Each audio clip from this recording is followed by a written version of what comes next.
Welcome to The First Turn. I'm your host, Hyena, and today, Llama and I are talking about This Week in Warhammer.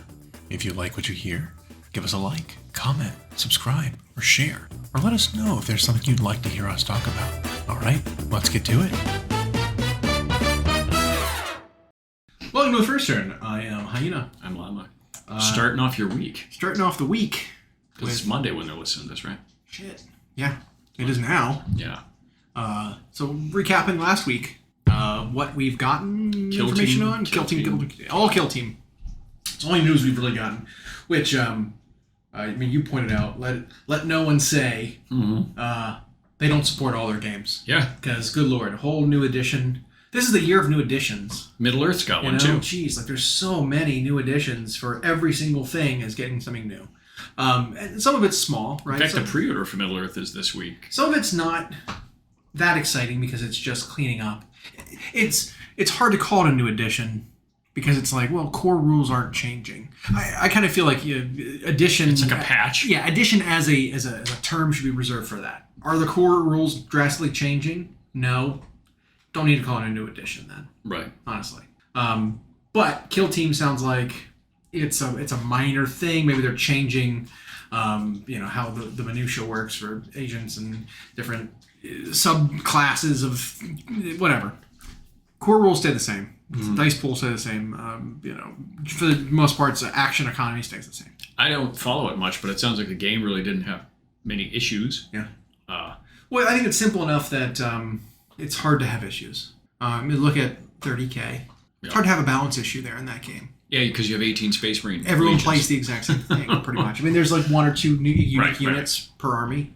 I mean, until like Dark Mechanicum and Solar Auxilia, all that. Yeah, exactly. So like, I mean, maybe it's kind of like that, where it's like, well, there's not that much difference between the different armies.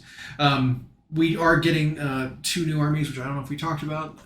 We kind of talked about a little bit after the preview. Again, that was the launch of the edition, Vespid versus the new Scions. I mean, they're not Scions, but they're effectively Scions. But we talked about something that last week that I alluded to wanted to talk more about, and that was general like soldier archetype rules, right? And how sometimes you'll get a unit that is so similar to another one, but then they just get a whole other thing that makes them better, right? Look at how the terror troops for Chaos Space Marines worked. They weren't technically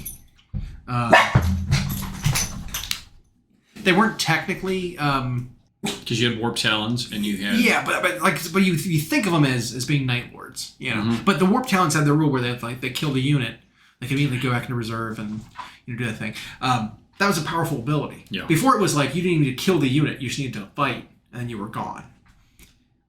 There are all kinds of rules like that sort of mimic that some units have, where they can like jump off the board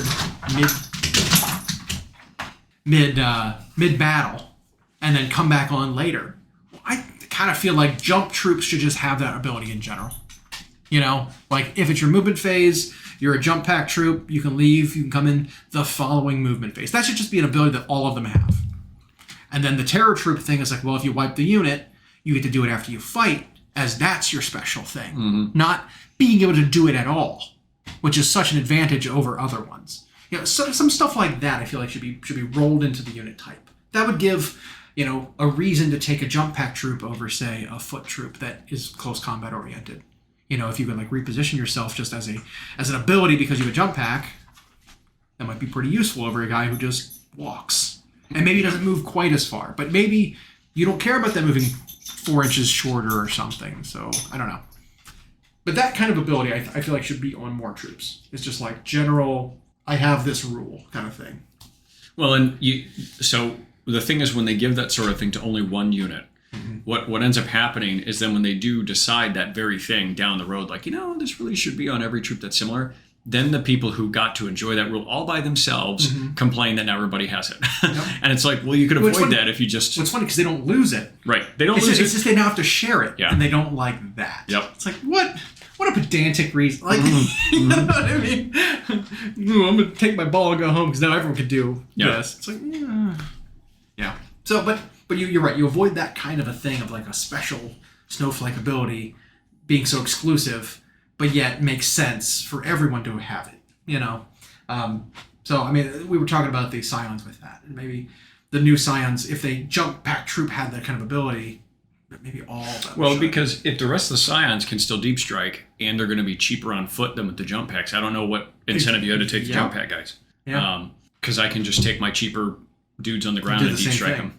Yeah. Oh, the turn after I've deep striked in, I can't move, 12 or 12, whatever, and right? I only move 6 instead of 12. Mm-hmm. But maybe you don't even care about that if you're saving. If you're able to run 50% more of them or something. Right. So we'll see. But yeah, I really like the idea of the Agents of the Imperium that we were talking about. Some of the smaller armies that kind of don't function as their own thing. Well, that you always kind of want to bring as an ally. Or they were these loose, like at a salad bar type units. These Inquisitors and these assassins and stuff that didn't belong anywhere. The Adeptus Arbites. The Arbites. You had the Voidsmen. The Voidsmen. Yep. Any of those units that were just kind of like, well, where do they fit? They don't really fit anywhere. Well, here, now you have your own thing to play them. Now they have an entire army where they can There are detachments that allow you to play sisters with an Inquisitor as like a special army archetype. There's ones for... Grey Knights. The Grey Knights have one, yeah. So if you're bringing an Inquisitor of anti-demon Inquisitor, you can bring Grey Knights. One that some have considered controversy, but I don't, is Deathwatch are now under one. Whatever. Because it's Ordo Hereticus, Ordo Malleus, and Ordo Xenos now. I don't care about that. I mean, it makes That's more, where Deathwatch it makes more work. sense them having their own little kill teams. They're not a full standing army. They're not a chapter. They're like, go do this special mission. Well, and 20 of you. And it's at the behest of an Inquisitor. Right. It's not like a chapter master kind of thing. Right. So they gave ways for each of those to play differently. They released 3 box armies to start, one for each. Although that's the first and only place you can get Cotius for now. It's in one of those. Yep. $200 box set. Yeah. But and then they got a combat patrol also. But each one is loaded with different models, different Inquisitor, different specialist unit, different that feature. And then I think there's a way to play them all sort of in the army. They have some pretty powerful stuff from what I've seen. Do we know if they have just generic Inquisitors? It's not just like in the named one. I think so. Okay, because they're coming with that really cool new Inquisitor model for Warhammer Plus. Yeah. That is like, well, he has a name. He could just be a generic Inquisitor. Yep. One of the better models they come out with for Warhammer Plus. Let me throw that out there. Both of those models this next year are amazing. Might be one like. I might have to get both. I got both of them last time, but I might have to get both of them this time. Yeah. This time. Well, they're both human characters. And they're both 2 models in each one, so it's a little extra value. Think about that. Yep. Because you've got the Inquisitor and his little assassin henchman, and you've got the Cities of Sigmar Marshal with his little attendant butler guy. Yep. So. Yeah, they both are really good. Yeah. Yeah, I was really excited about that. Good time this far out. And then that army, looks really wild, really interesting. A lot of different ways to play within that one book. Well, really I actually think there. I don't know. We've said before, there's no pleasing some people, but I think, and I think we talked about this as far back as 8th, that they really should have been under one umbrella as agents of the Imperium or whatever, because that's really how they operate. And so when they were just kind of loosely floating around, or they were making an entire codex for just one of the factions, it didn't really make sense. This I like. I think it's cleaner, while also giving those players access to way more variety than they had. Plus, you get a ton of different human unit types that are so different than, say, guardsmen. But it did come at a caveat. They already did a sneaky points update that they didn't even announce. But it changed some things. So Imperial Knights players were starting to do a thing where they were bringing in Voidsmen as these little objective go-getters, cheap troops. Well, now if you want to take them outside of Agents of the Imperium, they cost more. Interesting. So if you take them in-house in Agents of the Imperium, they are dirt cheap and they do exactly what you want them to do. They're like almost 30% more, I think, if you take them outside. So if you ally them into Knights, you have to pay more for them now. So it's kind of like a mercenary thing. It's like you play them in their own army. You could get around this by just giving Knights their own infantry. They could. Just saying. But even then, there could still be a reason for Knights to take them. Yeah. I know the Eversur and Calidus Assassins are both getting a lot of hype as being really good. That's another thing. So we were talking about jump packs. What about the fact that the new Which assassin? The Vindicare assassin? He's the gun. Now ignores Lookout Sir in addition to Lone Operative. So you could snipe characters who have Lone Operative with a sniper weapon. Well, maybe sniper weapons should just have that ability too. Right. As another example of like a thing, it's like, well, this guy can do it, but it's like you could already snipe with a sniper weapon. The whole point is you could snipe a character out of a unit.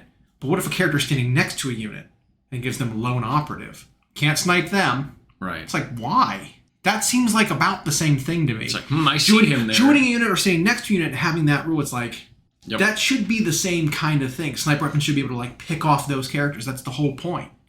You know? Yeah. The Vindicare can now do it.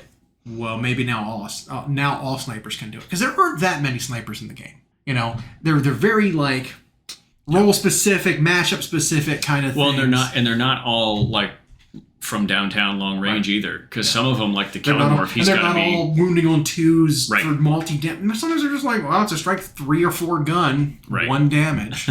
It's like, who cares? No rend? Oh, okay. Anti-hero, whatever. No, yeah. And as long as their point's appropriate for their role, then whatever. Right. Yeah, that could be something But see, this already like builds the deck for preparing for 11th edition already, even though 10th edition's not old, right? It's like, well, shoot, maybe there's something that all of them should have. Yeah. I mean, if it keeps making the game better. Now you got to come up with like specific unit types now that have all these special rules.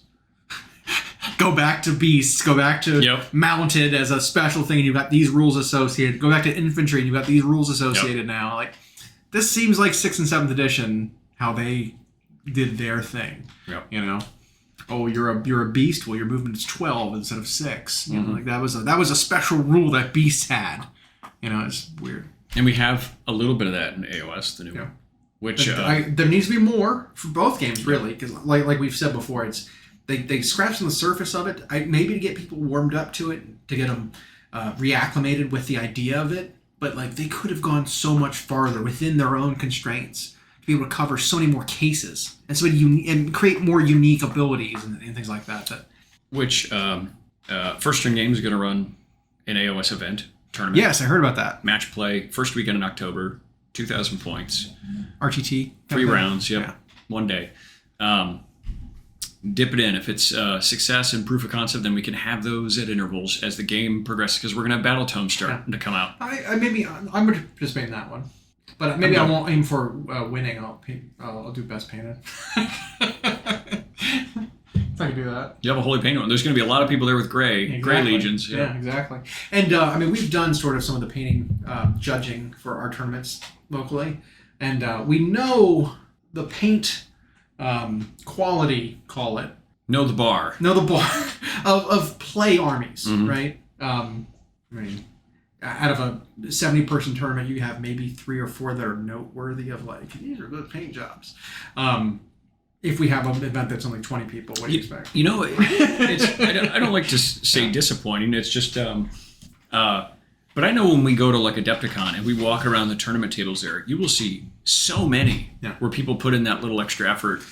I feel like, I mean, hell, even an event like that where it's huge, I feel like the percentage of like phoned it in armies is really, really low. You know, like there'll be some where you see they're just flat out not done, but then there's like the ones where they just took 2 extra steps and they just built a nicer board, and like it's like that looks so good. Yeah. He said, having not painted an army. You were talking about coming up with an idea of how to paint an army effectively and quickly. Yep. But then I think you got sidetracked on some projects again. Yep. You had you were showing off a model from Shattered Ravaged Star. Ravaged Star. Ravaged Star. That you're working on actively? Yeah. Okay. It's like I don't know if it's 54 or 60 mil scale version of an Imari warrior, which is like their space dwarves, that they had scaled up and sent to me. Yep. And I've only put about an hour into it so far, but I was trying to find the right temperature for that hot paint glow, and I think I got there through the airbrush, really. But so that's a necessity. I got to get that done on a decent time frame, and then still working on Golden Demon potential projects. And so going back to the army, I just don't. And now I'm building a computer for a buddy. So, it's like it's taking up all my space. But It happens too often. Yep. It's like, all right, I'll work on this. Oh man, now I got this. Mm-hmm. This just jumped priority. Well, especially when I hit that like exalted hero on foot for the Slaves Army, and I found colors and rhythm where he got done so quick and effectively. I was like, this I can do for all the armored guys. I haven't nailed what I need to do with the Dark Oath yet, but then it got me excited to like, well, now I can get to the Knights and the Warriors and the Chosen and just like crank them out. Easy. Do it just like this. Nope, other project time. And whenever anybody thinks like, well, but isn't your next thing like Golden Demon or isn't that like 6-7 months away? It's like, it's only 6-7 months away. I only have this much time to do it. We're in the second half of 2024 already. Yeah. Like it just zooms by. But that, and then we can talk about, because there was a tiny little errata pass for AOS. So it was very minor. Yep. It was. I mean, we're young in the edition. But it was clarifying some things that I think people have been talking about that needed.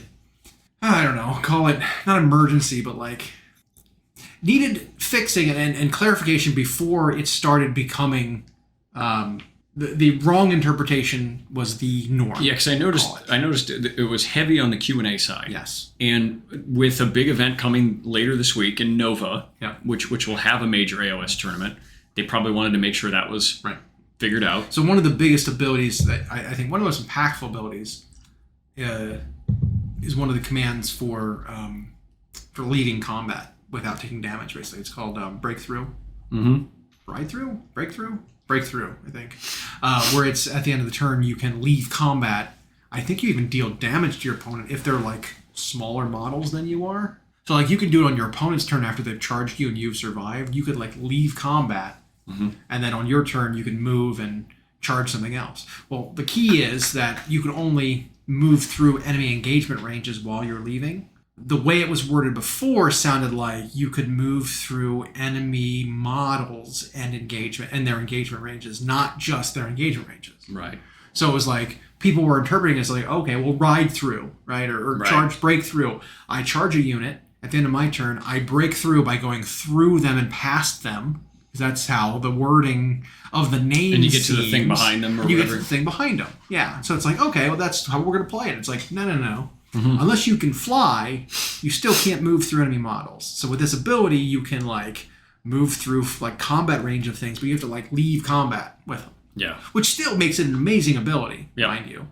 Especially when you use it on your opponent's turn, and then your turn comes up, and then now you can charge with a cavalry unit. You can't tie down a cavalry unit with little things anymore, which is very, very useful. Yep. Which has made cavalry and monstrous infantry in particular show up in a lot of lists, whereas for editions they didn't. Right. So super cool. But they clarified that. I mean, it's like, no.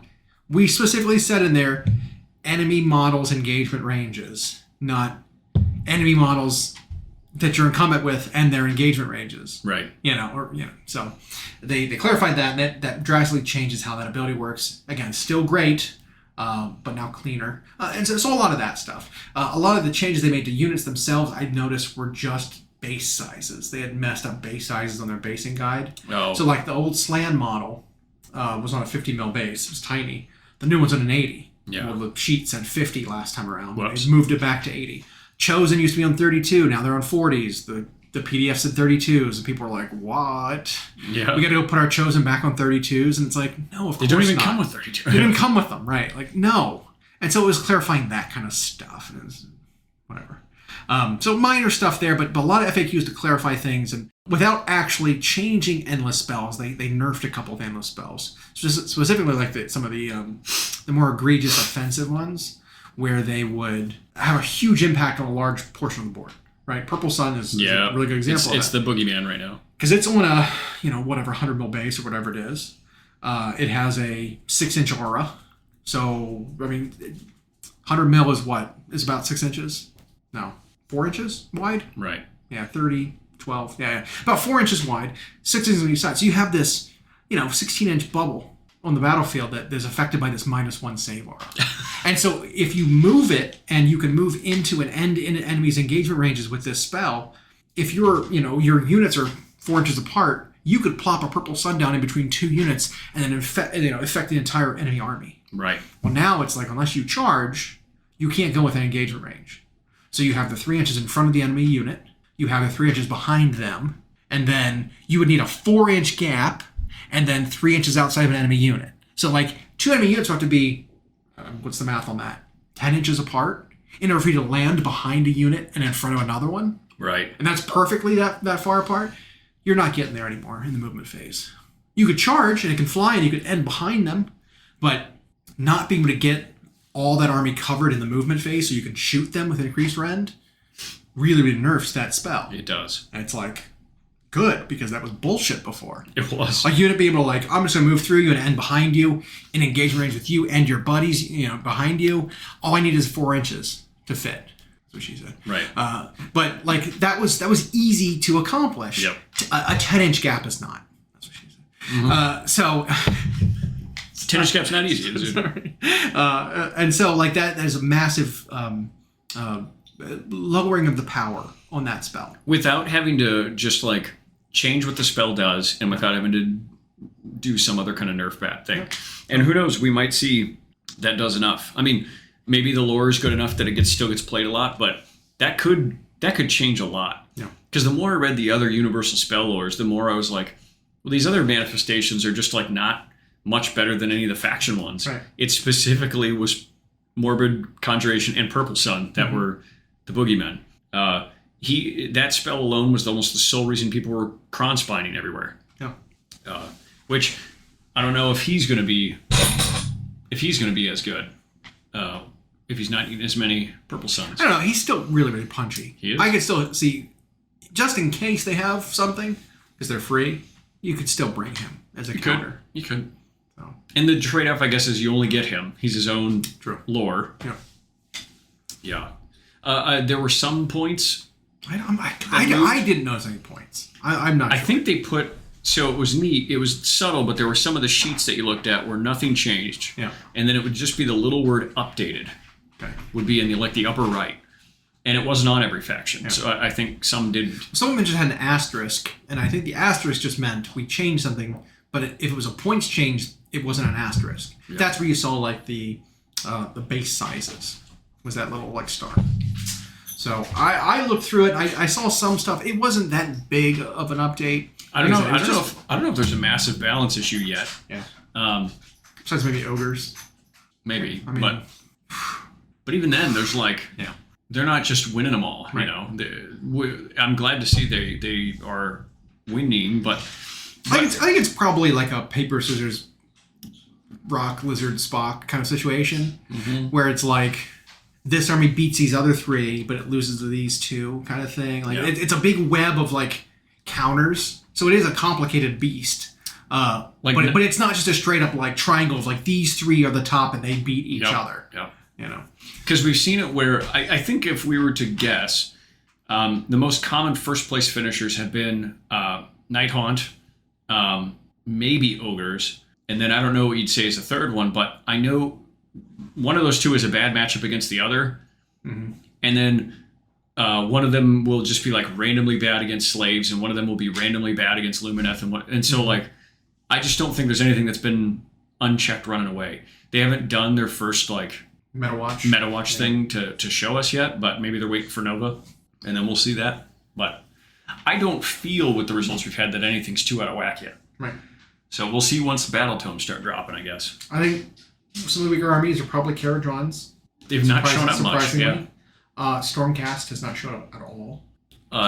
Sylvaneth hasn't. Sylvaneth much. Either. Yeah, those three armies I think are probably the bottom three. I haven't seen much cities ever since they made the change to like the command core. Yeah. I haven't seen many of them. Iron Jaws really haven't shown up either. I saw one where they won it. Okay. But I can only think of one. Yeah. and I don't know, maybe now that they're off on their own, I don't know if now their roster's kind of small, but even then, like for like Fire Slayers have been doing well. Ogres they're doing okay. But I've seen I've seen wide variety of stuff in top 8, and some really unique stuff at the same time, which is kind of neat. So I'm excited. 4th is still great. I'm excited for us to finally host an event. Yeah, me too. Because we have been playing a little bit, and I mean everyone. talks about being excited, but there's not a lot of people playing because there's just so many games to play. There are now. Let's be honest. There's so many different games. 40k is always going to be around. Yep. Right? That's always going to be the top game for everyone. That's always everyone's primary game. Yep. Right? 100% of the time. It's the Magic the Gathering and the miniatures games. No matter what else is happening, it's always around. I mean, Legion's got sort of a new updated edition. You've got, like I said, AOS, which is popular, but still competing with that secondary game slot. You know, like there's a bunch. Malifaux has been happening. MCP has been happening around our local. There's some big event happening for MCP outside of town, and then there's one here. Yeah. End of September, and they've got some big update coming because Apocalypse's stuff's coming out. Right. Apparently he's kind of mediocre. Not that we talk much about MCP on here. Yeah. He's a 6-point guy and he doesn't do anything. He kind of reminded me a little bit of kind of the Black Order work because you need the stones to make them good and it increases their cost. A little bit how like Dormammu works where he can like bring anybody, but there's no real rules. Well, and this is even and he's a little bit like that where he can bring different characters as his horsemen. Right. But they don't have a... Well, and that's just it. So he's not good enough to just be a stand-in 6 in any other army. So he has to stay within faction. And then it turns out he's kind of made out of paper. Right. It doesn't do much. So he's got all this text on him, but it doesn't amount to much. One of our buddies was playing him, was playtesting him because the rules were revealed, and so they just did a printout and had a stand-in model. And he got one-shotted by Immortal Hulk, Apocalypse did, and then he's not buffing the horsemen to do much, and it's like they had to re-rack a game really quick. They might have missed maybe, or they were overcautious with him. And they do that. Yeah. I mean, sometimes they fix that really quickly, sometimes they let it go forever without fixing it. And then they don't even fix it, they just come up with a new one. A new version. Make another model, new card. Like, here's a new model, new card. So the other one still exists and it's crap. Yep. And it's just like, it's not... fix your shit. Like, don't just do that. But you're right. The secondary game market is so big that AOS is having to fight through those. Even though I would argue it's the premier fantasy setting game, it is having to fight with those. Even though we've got a handful of fantasy settings that are kind of taken off a little bit. Like we mentioned, Middle-earth is taking... a new edition, taking a page out of that book, you know, let's do a new edition. We have a new one coming out from the makers of Infinity, the Warcrow, which is going to be I think it's going to be a skirmish game to start with. I don't know if they're going to expand and make it bigger. There's not enough like models to make it a big game. It's going to be small. Well, and Halo is going to be the same way. It's going to start off like on a like 2x2 skirmish war, but they have plans they set on doing a large scale game. And then we were talking about the new War Machine. Under Steamforged. Under Steamforged coming out with a new sort of edition and whatever that's going to look like. Yeah, November. And then, Conquest is still around. They're still releasing all kinds of stuff for that. So there's a lot of stuff that's still, like I said, competing for the secondary game slot, even in the fantasy genre. Yeah. So. Yeah, and, we had talked about it yesterday, Moose and myself, and then some other people were there, and we pushed to get it on the calendar because our concern was like when AOS 3.0 came out, everyone was excited. Everyone was excited, but then no events took place. People weren't committing to playing on weekends or whatever, and so the whole edition just went by. Yeah. And it's like, it's over already? Yeah. It's like, yeah. And it was like, get this event on the calendar or else that same thing's going to happen. And the time we picked was October, and so we were far enough away from any 40K events and from any other... There were no Magic releases that weekend, and so it's still new in the edition. We might have our first battle tomes out by then, of the Stormcast and Skaven, maybe. But October's a long way off still. Yeah. So we might have those first two out, we might not. Otherwise, we're an Index Hammer. But while it's new, while there's people in it, while there's people who've been playing at least Spearhead, you can run this event. 16 people we thought wouldn't have been too much to ask of people. One day, 3 rounds. And then once it's going and you're a few battle tomes in, you can run something else. You can run another one because the game changes. Yeah. Which, have you looked at dipping into another Spearhead? I have. There's a really good one. I think I might own it actually, for Sylvaneth. So it's funny. I've been looking at the different spearheads compared to their rules in the game, Same. the game proper. Yeah. And there's two of them that I was looking into that are diametrically opposed. The He Knights of Same. of That's Slaanesh, what I'm talking about. and then this Sylvaneth one. Apparently, the Sylvaneth one is great in Spearhead, but Sylvaneth in the proper game are not very good right now. Mm-hmm. So it's like it's a bad launching point. I have like 12 Tree Lords, so like I have all the Sylvaneth I need to play the Spearhead. It's fine. I don't need to get anything. But He Knights I have to pick up the box. But the He Knights are apparently really bad in Spearhead because they're just the models that come in that Spearhead are just there's not enough of them. And they don't do enough damage, and they're squishy. There's just not enough health for the whole side of the board. Yeah. But apparently, He Knights are great in They're doing great the in match proper play. game. Yeah. So it's like, well, which one? You know, like I don't know. And I just picked up the faction pack cards for Heat Knights for the same thing. And it's like I might get the Spearhead and try it anyway because the funny thing is the models that come in the Spearhead are all absolutely usable in their match play army. Right. And because they're all the new stuff that came out. When He Knight's got a refresh. It's all it's their mortals. It's the mortals. It's got a couple of fiends in there. Are fiends or is it Slangors? Slangors, yeah. The Slangor Fiend Bloods. So none of the old like Demonette stuff. It's all like the new stuff that came out for them. It's like, okay, well, that would be a valuable box to get if I wanted to go further. Right? Because all that's very usable. Obviously, no, none of the elite guys. Maybe they should have been in there. Well, it has the Twin Souls. It does have Twin Souls in it? It has 5. The Spearhead is... So it's that kit which makes either the Myrmidons or the Twin Souls. I forgot they were in there. I thought it was the Seekers, the 3 unit of Seekers with the spears. Or is it 5 of them? It's the 5 Mortal Seeker guys. Yeah. It's a unit of the 10 Archers. Yeah, they're broken up in units of 5. And then it's the Slangors. Yeah. And then it's the... Okay. 5 those guys, and then the wizard. 1 unit of archers. I think that's what it gets you. If it was 2 units of 10 archers. Well, that whole Spearhead has like no save, and then they're not very offensive, so they just kind of die. Yeah. And then her ability, the wizard, 2 of the enhancements out of the 4 she has to choose from are about her being in combat, and she can't fight, and she's only got a 5-up save. And then her spell is the same thing. It's like, if there's a unit within 6, you do this thing. It's like, you don't want her to be within 6 of an enemy unit. Ever. And then none of them are really damage dealers. However, in match play, all those units have wonderful abilities and wonderful synergy. So... Ideth Deepkin were just like that.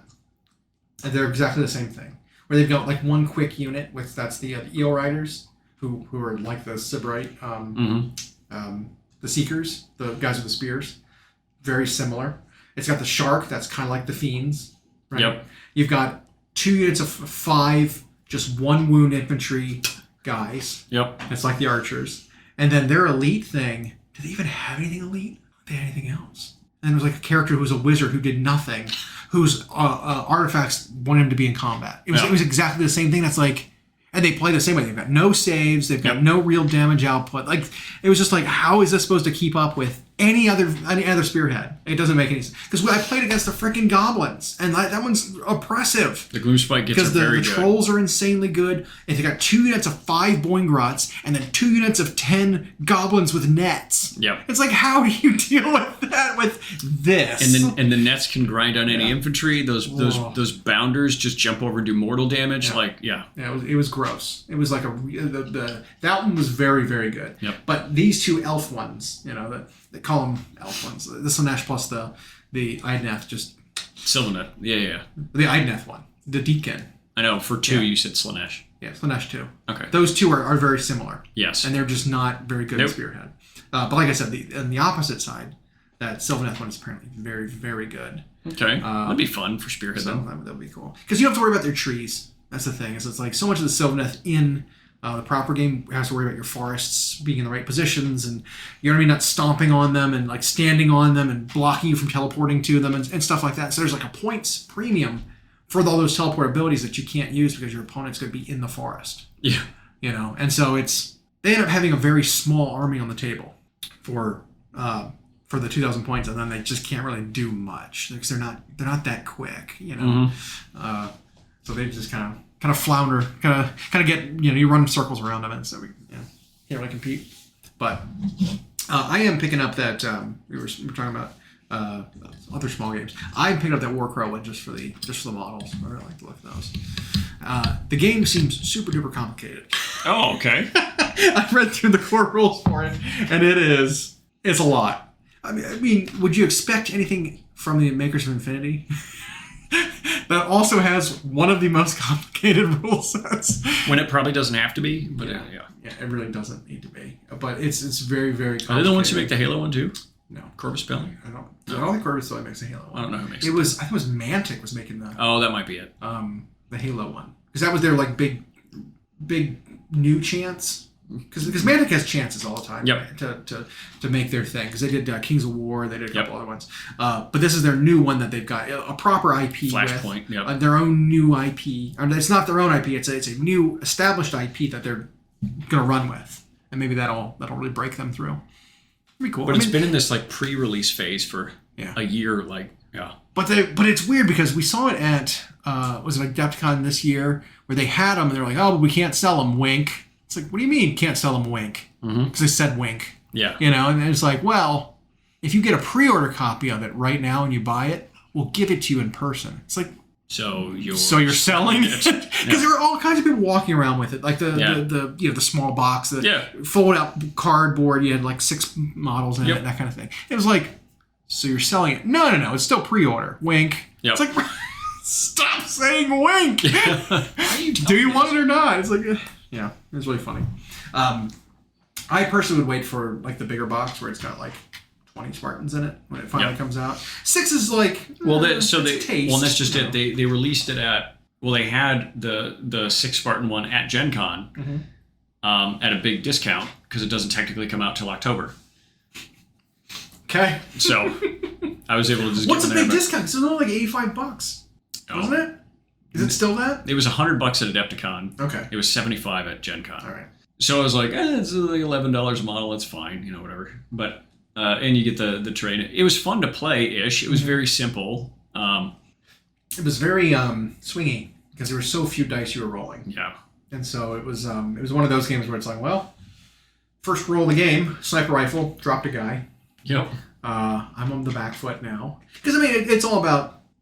It's like the actual video game of Halo in this current iteration where your guys just respawn, which is an interesting idea for a mechanic. But as soon as you start killing guys, you're ahead on killing guys. It's hard for your opponent to catch up on killing guys. You just always stay ahead. Yep. So it's a little bit of that. It was fun. Yeah, we didn't get to play enough of the game. We got enough to get a feel for it. When I did the demo, the guy basically walked through the whole demo, didn't let you do much. See, I was able to roll dice, but I didn't really get to make any decisions. He's like, what do you want to do here? You should probably do this. I'm like, fuck that. Oh, the guy we had. I'm going on that roof and I'm shooting this guy. And he's like, he's got a sword and he's in melee with you. It's like, I don't care. Fire the rifle. It's like, what do you mean? The guy we had was not like that at all. He touched the models, he moved them, he rolled the dice and told us what's happening. And it was like, oh, all right. What was funny though is it was in this situation I was talking about where I was like, no, I don't care. I'm moving up, I'm shooting that guy. He's like, well, it's not optimal. It's like, let me roll the dice. And he's like, all right. Killed the guy. It's like, no big deal. And I'm like, he's like, all right, that's one round. Demo over. It's like, let's play one round. Like, come on, man. Well, what people wanted to see... There was somebody lining up. What people wanted to see was the models you can't get yet, unless you're a content creator who got them, was the elites, because they made special versions of those that are in the game. And then, like I said, they plan to do a full-scale miniatures game if this is successful. Obviously, that would be neat. A bunch of ODST guys against a bunch of grunts. Yeah. And then you have some elites. Because right now, it's just going to be Spartans and elites. Pretty much. Right? Yeah. It's the two models. Yeah, it's Halo Reach. Okay. Multiplayer, basically. So, man, going from there to full-on, Halo Wars is, that's a lot to do. Because, so you get troops, you get ODST guys, you have specialist ODST guys where they've got sniper rifles and whatever. You've got weapon platforms you got to deal with. You got vehicles like warhogs and whatever. You've got ghosts, that stuff. You got the big scorpion tank, whatever. So there's a lot you'd have to produce beyond just Spartan. Yeah. So they need this to go really well. Yeah. Yeah. Because that's a big jump. It's neat. You've got a universe that millions of people know and love. Yeah. But the name recognition is the big part, right? Yep. is it's like, well, no, everyone knows Halo. Everyone remembers Halo. Yep. I'm pretty sure everyone has played Halo. Yep. Who's like, I don't know, 40 or younger has probably played Halo. Yep. You played Halo? Yeah, that's what I thought. Even people who never owned an Xbox have played Halo. I never had an Xbox and I played it. Yep. I played this shit because you go to someone's house. You go to your friend's house. You split screen 4-way. Play Halo. Your biggest friend would get frustrated with your smallest friend and he'd choke him. Yep. Always. I had that happen. That is a true story. I had that happen. It's like, well, let's everyone calm down now. No, it was Eli and Hunter only used the sword. And the sword back then was just one shot. Yep. You'd lock onto the opponent and be like, you were dead. Went through your shields, killed your guy. And it was just that over and over and over again. Because I think what the mode we were playing was a Ghost or Assassin or something where like, you have to kill, it's everyone against the one guy. It's kind of King of the Hill, like you want to be the person everyone's hunting. But he would like get that, he'd get the sword, he'd be, you wouldn't show up on the map because everyone's hunting you, and he would just like win by staying the guy and killing everybody with the sword one-shots over and over again. And so it was just like really, really frustrating to fight him because he was like, he only played sword, and so a buddy of ours got really frustrated. And actually, I think we had landed, so it was in 2 different rooms. So we had, it got fancier as it went on. It might have been Halo 2. But yeah, he stormed in the room and just picked him up and shook him. It was wild. It was like, this got real. Now it's real multiplayer. Yeah, that was real multiplayer. Yeah.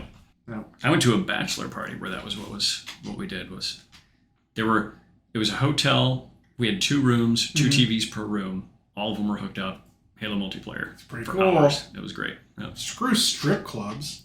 Like who does? You can go to a strip club whenever you want. Yep. How often can you get an 8-person LAN party together? Never. Strip club's always sitting there. It's always there. Even though people try to avoid it and they try to look away and pretend it's not there, it's always there. It's always there. It's always there. And there's always the same old guys in there all day. Right at the stage, right up front. Yep. It's odd. Yep. Hey. I didn't need body glitter in a dark room. I wanted Halo. That's what. Yeah. In a dark room. In a dark room. Yep. With a case of Mountain Dew. Bunch of nerds just being, having fun at first, getting angry as it went on. Yep. Always. But yeah, so Halo, everyone knows. Yeah. Miniatures exist for it. And the miniatures for it now exist, which is neat. Yeah, I'm excited about trying all these new things. Like I said, between the new Warcrow game plus AOS plus, we picked up Soulbound. That was another game we got. The Age of Sigmar RPG. Yeah, yep. Basically, the D&D equivalent for AOS is getting pretty developed, call it. Because there's all kinds of different campaign supplements and like Grand Alliance supplements for if you want to play not good guys or not generic heroes. You can play all kinds of different stuff, and so like we're interested in trying that out. We had you guys scout it when you were at Gen Con. Yep. And you leafed through some books and read it, and you're like, this is kind of interesting. I haven't pinned down how it works yet, because like it wants you to like conceptualize the role playing experience, which I think is less fun than being able to see it. When it comes to like go time, call it. When it's like we're fighting, it's all like, well, what do you want to do? I want to move and attack someone in range. It's like that's no fun to me. Oh, go ahead and roll a dice then. Oh, you hit. Well, now there's 4 people on you. It's like, how? I didn't know that. I didn't know this. You didn't make clear that I was surrounded when I went in. Yeah. I like to see and let people decide where they want to actually be when they do their thing. I don't know how that works yet in that game. I haven't read far enough to. In the little bits that I read, it did seem like there weren't those clear laid out. Right. Here's how this rule functions. It was kind of like. Do you remember when AOS 1 first came out and it didn't actually have a rule book when it launched? It was just a 280-page book of nothing. When it first launched, it was 4 pages. No, I mean like the hardbound book that came in the first box set ever. Oh yeah. And then they sold it on its own for $75, and people were like, "Oh, I'll get that. That must be the rule book." Mm-hmm. It wasn't. It was a great big book of fluff. Yeah. And when I was reading through some of these RPGs books for it very quickly. I didn't see these, like, the books were gorgeous, but I didn't see any clearly defined, like, here's this phase of the game, here's this rule, here's how it functions. Like you said, it seemed more like it's kind of up to you. But we do use dice pools or whatever. Yeah. Yep. So it's a little nebulous. It's a little confused about how the game actually works. Character creation's there, but then they don't tell you like, oh, you can create whatever character you want. It's like, here's how character creation works. Here are the 2 archetypes you have to choose from. It's like, what happened to all the character creation then if I have to choose one of these 2 that are predefined? Yeah. And it's like, you didn't make it clear that these are 2 example characters you could pick, basically. So it's a little... It's also just very different than what we've been used to. Exactly. If you're in the Dungeons and Dragons or Pathfinder area, you got very used to what something looks like. But I mean, the new book for Dungeons and Dragons also was acquired. Yep. The new player's handbook for that. I was able to get one. And that's another one that's like I've been poking at a little bit. I haven't had enough time to deep dive into that. But it was also very interesting. So it's like either of those 2 things I also want to do. And then there's all these other games I want to do. Time. Yep. And then there's we've got Space Marine 2 right around the corner. Oh my God, I want to play that. Like, yeah, yep. It's a lot of things. And then I've been having an itch to play more skirmish games that are either co-op or like even single player kind of ones that are, you're not getting frustrated because you're not playing against another person. You're getting frustrated because you're losing to the rule set. The Omega Virus. That kind of stuff. Yeah. Or there's a co-op version of Kill Team now. Yeah, which is super cool. I like the idea of that. Too many like feelings get hurt, and there's too many bad moments when it comes to player versus player in PvP. Yeah, in tabletop games. Because then it's like it's either someone has a bad experience because they're rolling badly. Yep. You beat me because I rolled bad. Yeah. Yeah, it's like dice happen. That's just it. We all play dice games, which means dice happen. Yeah. And it drives me absolute bananas when that's what someone sticks to as a whatever in their craw. Well, I'd go further in tournaments if I didn't roll bad all the time. It's like you can't roll bad all the time. Right. Like this is a perception thing. And then they're mad at the game for that. Like you're making this thing up about yourself. Yeah.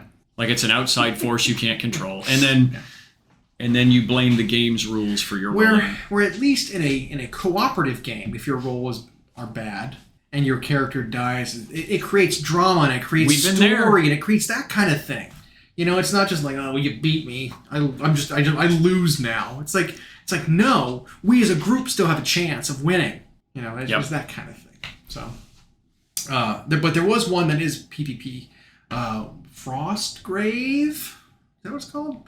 It's like, I don't know, a Necromunda-ish sort of game, which I like that style too. Mm-hmm. I like the Necromundas and the Mordheims and that style of game where you've got a war band and you advance as you play games and stuff like that. So there's a lot of stuff I want to play. But we're grown-ups, so it's... I don't have time to do it. I think about it a lot. I think about it all the time. In fact, when I'm working... I have a lot of time to sit and imagine what it would be like to play some of these things. I have all kinds of ideas of things I want to try when I get there. I just never really get there. That's what she said. So, yeah, I mean, it's... I don't know. It's just too many things to stretch yourself between. Kind of like painting projects that we were saying. I actually, painting project-wise, had a night where I had time to do stuff, and I primed... probably, I don't know, 150 models. Just got some. I was on a prime spree, so I just got just a ton of stuff done. And it felt like really good. So usually it's like, okay, well, I'll assemble something or I'll paint a model, and it's like, oh, I got that much done. That's lame. But this time it was like I sprayed some paint around. I got a lot of models, prepped. Did you rattle can them or airbrush them? I rattle canned. Okay. The rattle can route is. Man, it's expensive. Just because, if you're going Games Workshop paint, I think the cheapest is the black primer, and it's like $19 or $20 per can. It goes far. It does. It is. But, I still don't know if I found a rattle can primer that's as good as theirs, but... I mean, honestly, the Army Painter stuff is not too bad. I mean, well, I take that back. Old Army Painter was not great. The newer formulas they have are fine. Especially, their matte... Any of their matte paints that are in a can... are just fine. I have no problems with those. I have a couple that are glossy, and man, they look like crap. I've got a red brown that doesn't prime well. I've got a green that's just looks like you dipped it in slime. Well, it just doesn't work. And most of them are not surfacers; they're just spray paint. to give the acrylic paint something to bite. Right. But that said, I've, so what's funny is when I've used it through the airbrush, I think the issue is that the fact that I bought an airbrush and only a fine needle setup doesn't work great for priming. Right. Getting the primer mixture correct is a problem because as soon as you dilute an airbrush primer with anything, thinner, water, whatever, it breaks the solution. It doesn't grab the model like it's supposed to. And if you leave it straight out of the bottle, it's not going to go through a 0.2 needle like you want it to. So it's like I either have to buy a bigger nozzle setup for the primer. Like the key is you buy a cheap, giant needle. $60 Iwata 0.6 needle. Use it for priming. Yep. That's it. I mean, I've done that exact thing, right? Like my earlier paint airbrushes didn't even have like straight points anymore. They were all banged up. But using them for priming is fine. Yep. You just need like a decent stream, and you just need to get the paint onto the surface. The finish when the primer goes on from an airbrush is real nice. Yeah. It's fine, and you get a very thin coat, and you don't miss anything. And then you can do it year round, and you've got the hood set up now. Well, it's also like if you buy a bottle of primer, lasts forever. It's so much in there compared to a rattle can. Even though the bottle is like a third the size of a rattle can, there's so much propellant and whatever inside of the metal can that it's like it's actually not as much paint in like the 6-ounce bottle of surface primer that you can get from Vallejo or whatever. So it goes way further, and then it's like you need much less space and it's less caustic because you're not breathing fumes and stuff, and it is the way to go if you can pull it off. Yep. I was actually talking to a guy on our Discord about priming because a lot of people do it wrong. I feel, and it's weird to say that because people think, well, don't you just insect now? No, no, you don't. Guess what?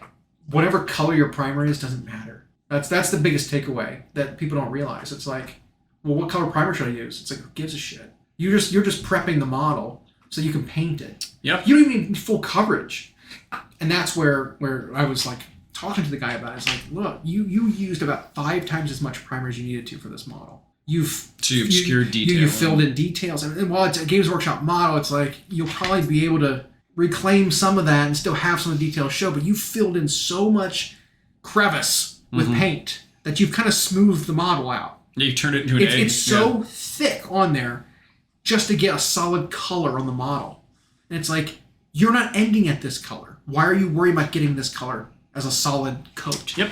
Like your primer is not your base coat. No, let's throw that out there for one thing. Now it can be. It shouldn't be. But that's a different. Yes, it's a whole other thing. Because you can adjust the value of what you're going for with that. But when people are trying to get their armies prepped, which is what most of these people are doing, thinner is always better. And you also don't even need 100% coverage. Nope. That's another big thing. Is it's like when you see speckles of black on something, you got the paint on there. Yeah. It's good. Leave it. Don't fill it in. You want as thin as possible. You want paint to be able to stick. That's all you need. Yeah, you need teeth for the paint to grab. If I'm prepping something for like display level, I'll be much more careful about how I prime. But when you're doing mass quantity, you just need to do like hold it about 10 to 12 inches away. The difficult gap, and then overlapping passes. Yep. Start spraying before you hit the model and after you hit the model, back and forth. I'll even do it with like arrays that I set up on like a cardboard panel and tape, where it's like 25 to 50 models at a time. And then that way, if you overspray, you're hitting the model behind it. It's no problem. And you just do these big passes. You're not wasting paint. You're spraying everything, and everything gets covered a little bit, and then you're fine. And then you go from there and you paint them. Like, and it's interesting is like their plastic. Now, not all plastics are created equal. We have found that a buddy of ours, Kendar, was discovering with his Legion models that their plastic sometimes still has a really nasty release agent on it, but it's invisible. But where the primer not only wouldn't grab, but then even when you got the primer to show, your paint just slides off it like it's a wax-coated windshield. Weird. We were sitting there on Monday trying to figure it out.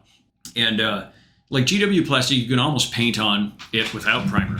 You almost can. Yeah, you can. I've done it before. Yeah. And I've seen people do it. Yep. Yeah. You know what's the most insane, like, serial killer thing to me? Is when someone is painting to a very, very high level, and they've got their model assembled, and they'll paint, like, the arm. and it's like, wow, it's a great arm. And you look at the rest of the model, and it's bare plastic. It's like, that means you painted that arm on bare plastic. You didn't prime it. Or you primed just that arm. And then put it on there? It's like, in no situation does it make any sense to me. Nope. It's like, yeah, psychos. Yeah, psychos. But yeah. But the GW stuff is almost, like, you're right. But you don't need a surface primer, technically. Right. It helps. Yeah, you should use one. But they lend themselves to not needing much. And the thing is, now if you remember in the days when most of our models were metal, the curse of that was when you would prime it, no matter how well you primed it, there'd be metal showing through, and so you'd think I didn't get it primed. But it's fine. But those ones, it makes sense, because they had these big, sharp, like, shelves of details they carved into those. Yep. That, like, I don't know if they... Primer just couldn't get in there. If they did it, like, lithogram style, where they're, like, carved, like, wiggling out grooves or whatever, and they make these really sharp, deep, you know, chasms that you had to, like... Getting a little extra primer on those and filling and smoothing out those little chasms actually was kind of an advantage to you. Yeah. But those models were so, like, chunky. Yep. It's like, well, I'm freehanding detail on them anyway, because you can't sculpt to the point where you can, like, see what it is like you can today with plastic. Yeah, and if you do it right with the overlapping passes, you can do if you're really concerned about it, you can do 2 very light coats, and you're more than enough covered to start working on it. Yeah. Now, if you choose a light primer or a dark primer, that's mostly going to depend on, are you planning on contrast, speed paint, express color, right, or are you planning on building up from the ground? That's it. Otherwise, just get it. Yeah. Otherwise, just use black. Just use black and do a light coat. Contrast, use black. Use black and do a light coat. Yep. Anything will work starting from black. I mean, so you can start at a higher point if you're trying to save yourself time. Like with my orcs, right? Most of my orcs, I've got red armor with black and white details. I'll start with red with that. And then most of my skin that's green, I start from red too. Because I want that warm, kind of undertones. So my orcs for my Iron Jaws, I paint them red to start with. I forgot you had Iron Jaws. Yeah. I start with them as red. I don't start black. Because there's so much work I'd have to do to bring it up to red from black. And it's like, I'd rather start at kind of a higher spot. But like most other than that, I kind of do. Yeah, black primer saves you time, especially if it is batch painting, army painting, and it's like, because now you've sort of got pre-shadows. Yeah. But yeah, you don't need to keep going until you swear every detail's covered, or you're just going to lose detail. And the guy whose models I was looking at was painting gold and started with yellow. Oops. It's like, what are you doing? What are you doing there? That's a really weird choice. I guess if you were gonna try to speed / mass Enemen, you could do a sienna wash over it, but just a gold over top of yellow. Just gold metallic paint. Sweet. Yeah. Questionable. But all right. Prime your models. Correct. Don't overdo it. That's the takeaway. Yep. I mean, prime is that's a great way to do it, because like you're not only prepping a model, but it's like prime means like the cream of the crop. You are getting this model ready to be as good as it possibly could get, like the USDA prime cut of a steak. Prime rib. Yep. Optimus Prime. Yeah. Nemesis. Prime time. Yeah. Means the best. You know what? Speaking of USDA prime, I could eat. I could shout out to me. That's it. Yeah.